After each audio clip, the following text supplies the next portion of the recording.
my dear friends, welcome once again to my YouTube channel Spark.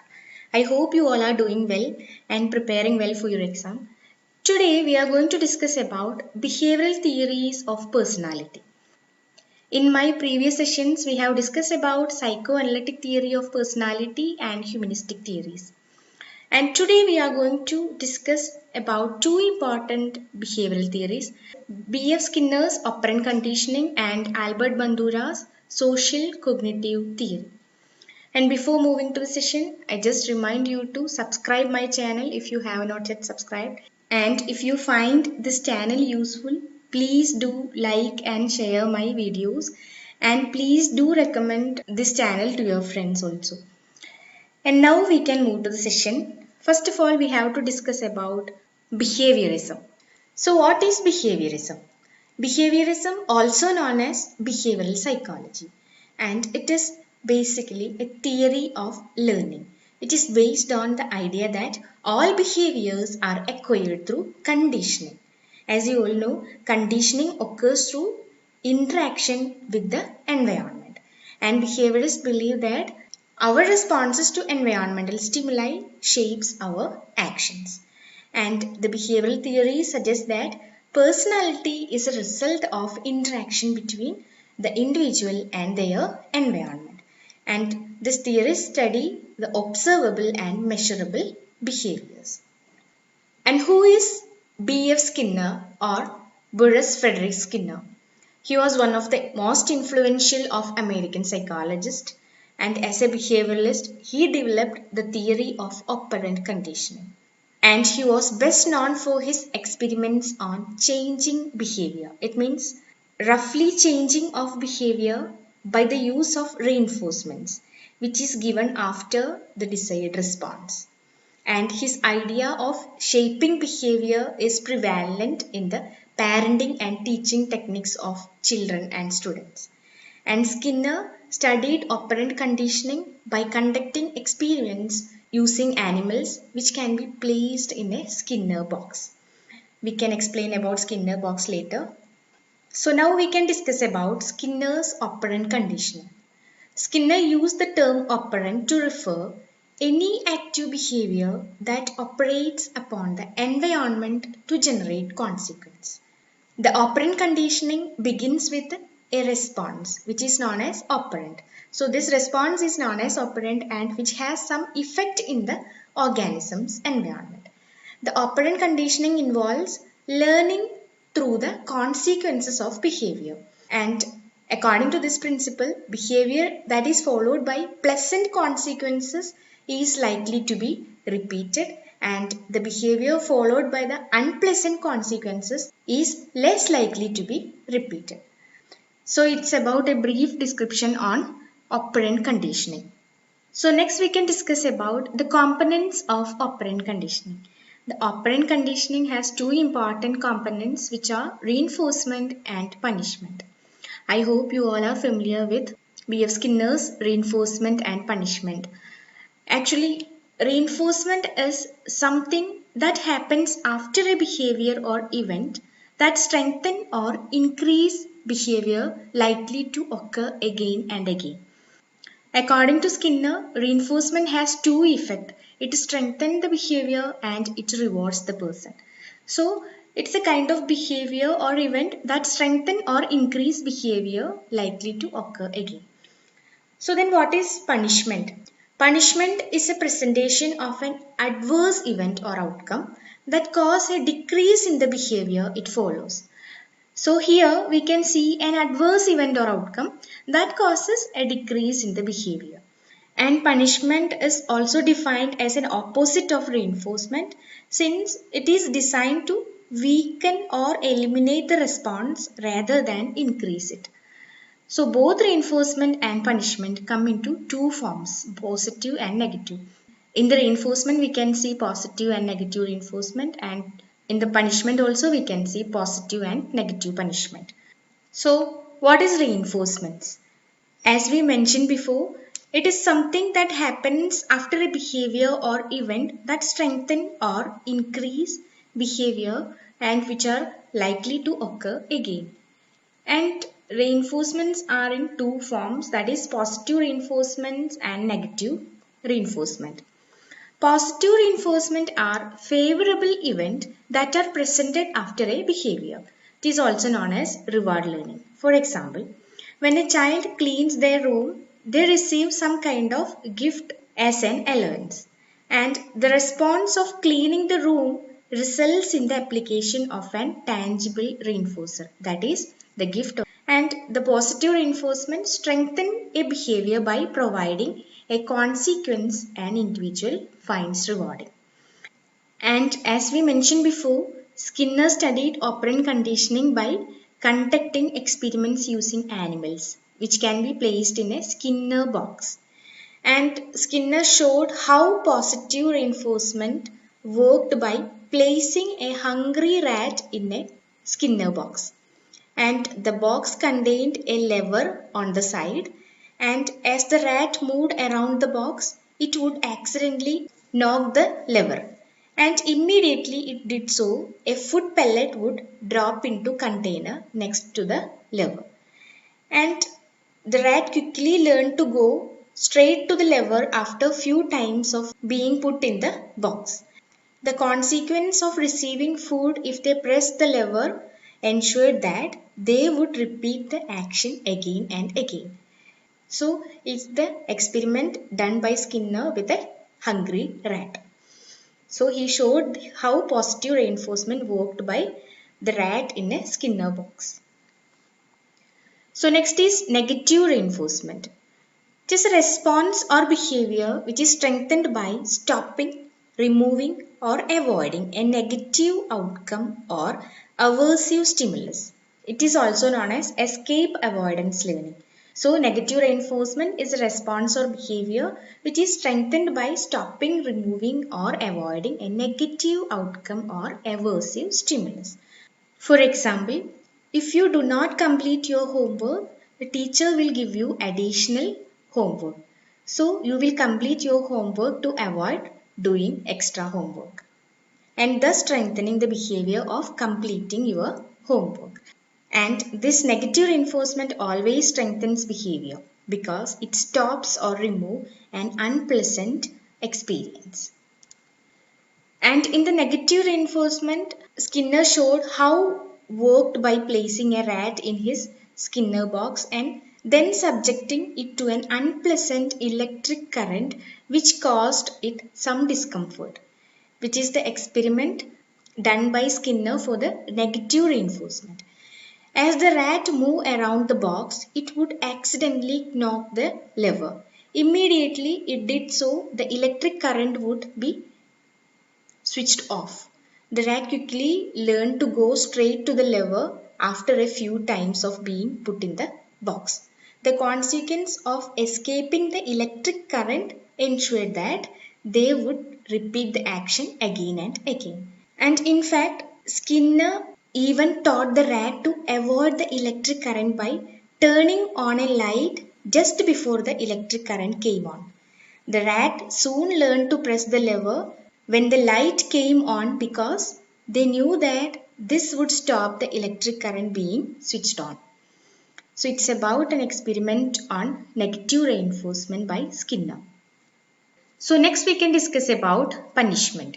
Punishment, as we discussed before, it is a presentation of an adverse event or outcome that causes a decrease in the behavior it follows.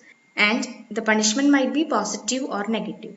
Positive punishment, which is sometimes referred to as punishment by application, presents an unfavorable event or outcome in order to weaken the response it follows. For example, spanking for misbehavior or wearing favorite dress to class but got warning by the teacher for violating school's dress code. It's an example for punishment.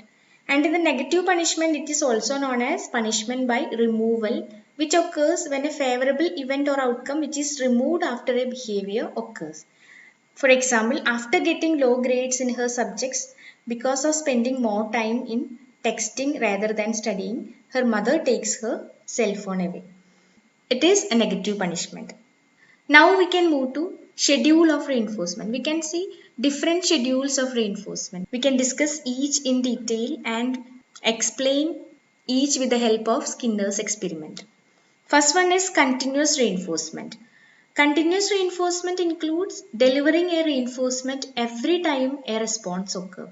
Here, learning tends to occur relatively quickly, yet the response rate is quite low. For example, every time the rat does the appropriate behavior, he gets a pellet. And next is fixed ratio schedule, which are a type of partial reinforcement. Here, responses are reinforced only after a specific number of responses have occurred, and this typically leads to a fairly steady response rate. For example, if the rat presses the pedal or a lever 3 times, he gets a pellet, or 5 times or 20 times, like that. And there is a fixed ratio between behaviors and reinforcers. And next is fixed interval schedules, which are another form of partial reinforcement. Here the reinforcement occurs only after a certain interval of time has elapsed. For example, if the rat presses the bar at least once during the particular period of time, like 20 seconds, he gets a pellet. But whether he presses the bar once or 100 times within that 20 seconds, he only receives one reinforcer. Next is variable ratio schedules, which are also a type of partial reinforcement that involves reinforcing behavior after a varied number of responses. And this leads to both a high response rate and a slow extinction rates. For example, you can change the number each time. First it takes 3 presses to get a pellet, then 10, then 4, etc. Next is variable interval schedules. Skinner described it as a final form of partial reinforcement, and this schedule involves delivering reinforcement after a variable amount of time has elapsed. For example, you keep changing the time period, first 10 seconds, then 35, then 5, then 40, like that. So it's all about schedule of reinforcement. Next we are going to discuss about two important concepts, that is shaping and extinction, which are used by Skinner in this theory. Actually, shaping is a technique of reinforcement used to teach new behaviors. And at the beginning, people, animals all use reinforcement for easy tasks and then increasingly need to perform more difficult tasks in order to receive reinforcement. For example, the rat is given a food pellet for one lever press. But we gradually increase the number of times it needs to press to receive food. The rat will increase the number of presses also. It's an example for shaping. So basically it is a technique of reinforcement used to teach new behaviors. And next is extinction. Extinction is the elimination of behavior by stopping reinforcement of the behavior. And here also we can take an example from the experiment.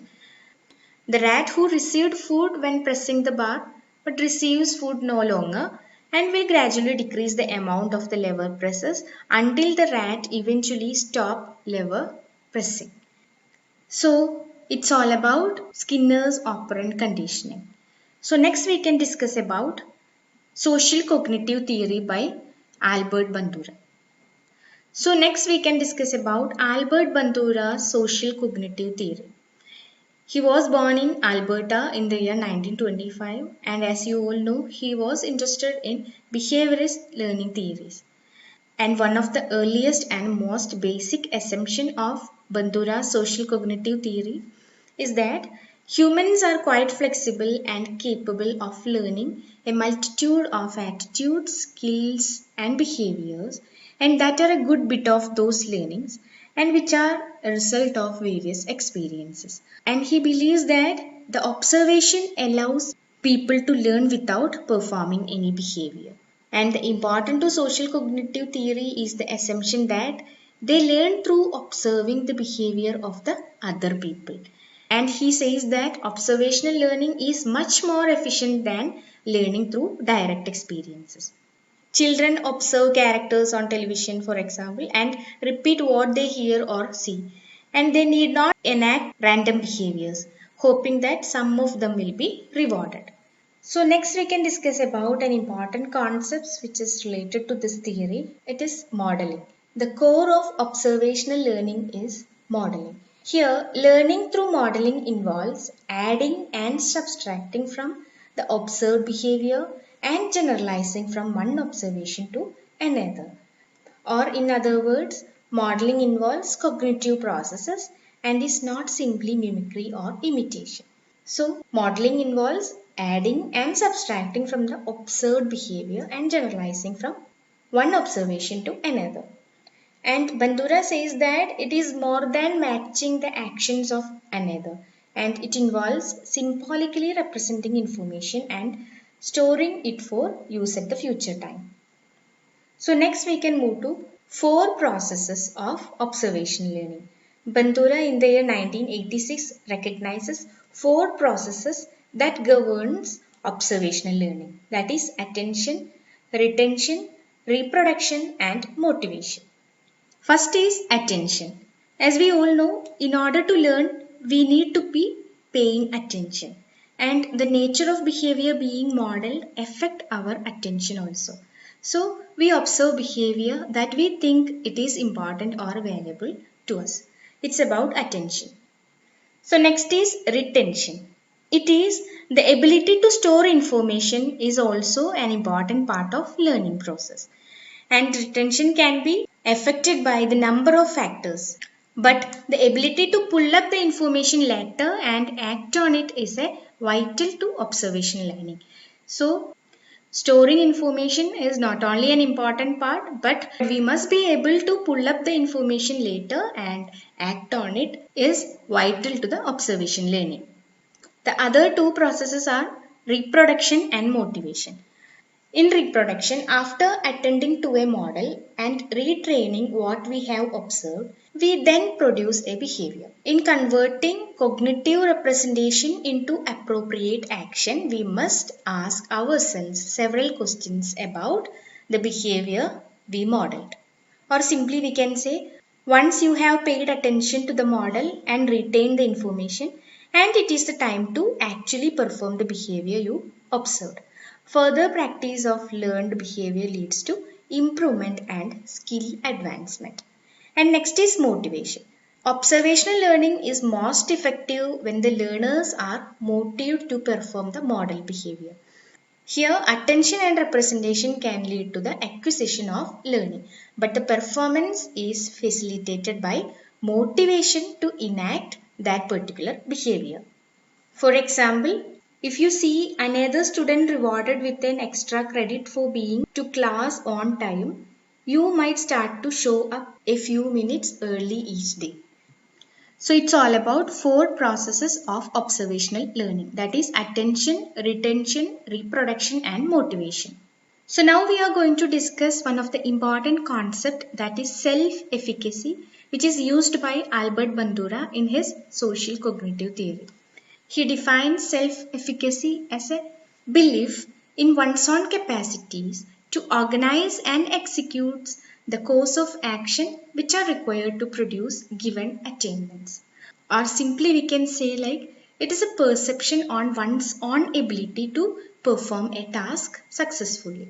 And people with high self-efficacy are those who believe that they can do something that has the potential to alter environment events and that are more likely to act and more likely to successful. High self-efficacy people are future-oriented, competence for specific task, strong predictor of behavior, judgment of personal capabilities, like that. And the greater efficacy which need greater effort and persistence. And for the higher self-efficacy, high goal set, less afraid of failure and more open to finding new strategies. And for the lower self-efficacy, you can see the people who avoids task altogether or give up easily when problem arises. So it's about self-efficacy. So to conclude, today we have discussed two important behavioral theories, that is Skinner's Operant Conditioning and Albert Bandura's Social Cognitive Theory. So it's all about today's session. I hope this session will be helpful for you for your preparation. And if you have any suggestion, please give me a comment. So dear friends, we have completed all the topics which are coming under Unit 2, and now we are moving to Unit 3. So for the next session, I would like to discuss you with the basic social work concepts, social roles, social functioning, need assessment, adaptation, social environment, person in environment, field principles and components of social casework. So don't miss my next video and don't forget to subscribe my channel and please do support me. So see you on next video. Bye.